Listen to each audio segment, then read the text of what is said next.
away, what would be the first thing that come to mind? Would you be fearful and run the opposite way? Or would you be fearless and keep on walking? Most people I come in encounter with are very fearful of pit bulls because of a myth that they heard, or in some instances where people have attacked someone. One of these pit bulls that are being stereotyped could be your pit bull, or it could be someone that you know. What I would like to talk to you about today is the history of pit bulls, and secondly, I would like to talk to you about how pit bulls are not vicious unless they're trained to be. And finally, I would like to talk to you about how we need to make a change of how people see pit bulls today. Pit bull, I would like to begin with the history. Pit bulls were bred in the 1800s, and they were named from a game called bait bulls. In 1986 through 87, there were 1 to 2 million pit bulls in USA, which was 2% of the dog's population in this country. They were used for semi-wild cattle, hogs, hunting, livestock, and also family companions. They was also military mascots. In the 2010 June edition of Fetch, written by John Davison, pit bulls was trusted with the children while the adults were in the field.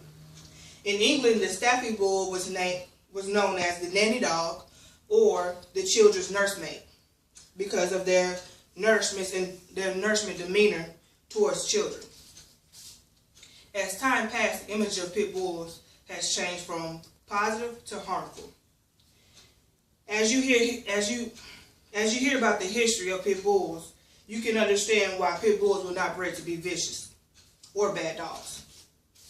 Pit bulls or any other animal are just like children. They do as they're taught.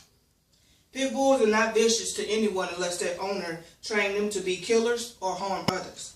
Pit bull owners training their dogs to fight and kill other dogs. The more the owner trained their dogs to be fighters instead of protectors, they're taking away the innocence away and proving to the world that they are vicious and mean when they're really not.